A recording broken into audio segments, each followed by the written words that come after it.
Hi, my name's Belinda. I'm the training lady, and today I want to show you how to use branching questions using Microsoft Forms.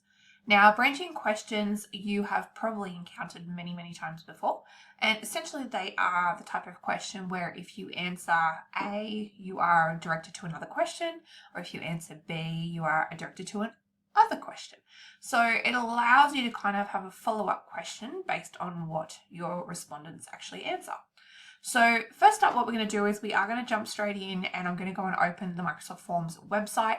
You can access this through the Microsoft 365 website as well, but I always just prefer to go directly to the source. So I'm going to go into my browser and just go to forms.microsoft.com, and it will log you in.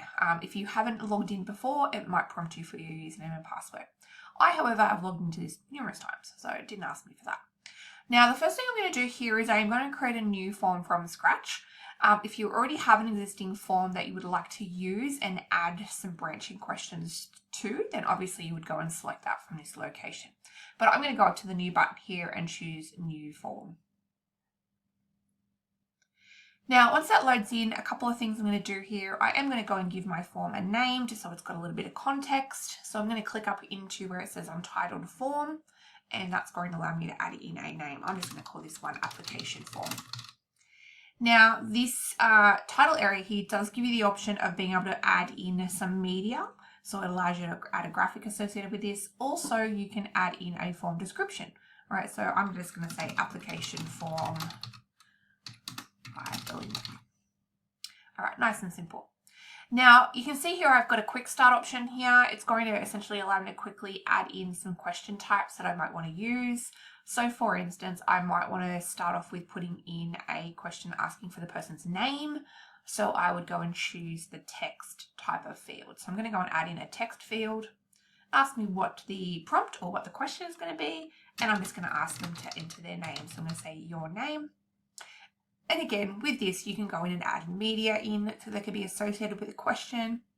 And there's also some additional properties you can set here also. So things like allowing a long answer or making this a required field as well. Now, once we've got that first question in, we're going to add in our second. And this second one, I'm going to essentially create the first question that will then branch off and ask the next question in the sequence. Right, so I'm going to go and add a new question. Now this time I'm going to go with a choice question. This is great. Obviously, this is a multiple choice question. So I'm going to go choice. And then in the actual question or prompt, I'm going to ask the person or the respondent, do they have a driver's license? So I'm going to go, do you have your driver's license? Now, based on the question that you actually type in, one of the nice things that Forms does is it will give you some suggested responses. So you can see here it's asking or it's giving me the option of adding in a yes, a no, or a maybe. I'm going to go in and add a yes and a no prompt, right? And that just means that I don't have to type them in. You can see Forms has now filled those in for me automatically. Now, I'm going to leave that question because one thing about branching is you actually have to create all the sequenced questions first so that then you can go back and apply that branching and that logic to it. All right, so there's my first question. Now, the second question I'm going to have is if they choose yes, I wanted to then ask them how many years they have held their driver's license. So I'm going to go and add in a new question. And again, this time I can choose from all the different types. Now, because this question, the answer could have a variety of different options, what I might go with here is I might go with a text response. If you wanted to have some set ranges, so people can choose, I've held my license for between 1 and 3 years, etc., you could do a choice option. All right, but I'm going to go text. So now I'm going to say, how many years have you held a driver's license? All right, and then the user or the respondent is going to be able to enter their own value. Now, the next question I need to add is the one that's going to be prompted if somebody chooses no to the question about having a driver's license.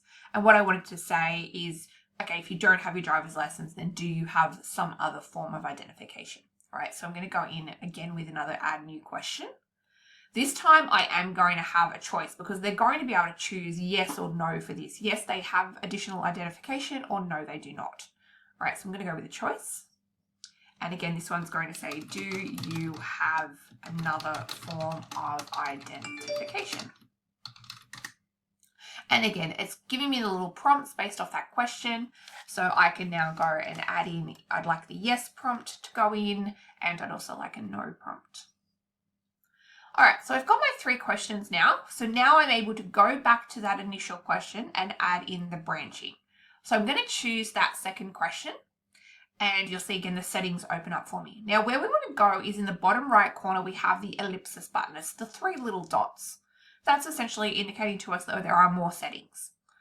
Now go ahead and click on that, and then from the menu you can see that we have an option to add branching. All right, so choose that. Now we have a slightly different window. This is the branching options window or interface, and you'll see now that I have my yes and no answers for that particular question, and it has an option to then have it direct them to another question. So in the go to option here, you could just have it go to the very next question, which for me in this one would work.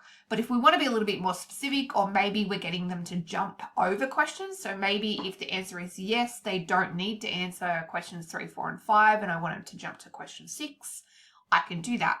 So I'm just going to click the drop down here, and I am going to choose the question number that I want it to jump them to. It just gives you a little bit more precise response. All right, so I'm going to choose question 3.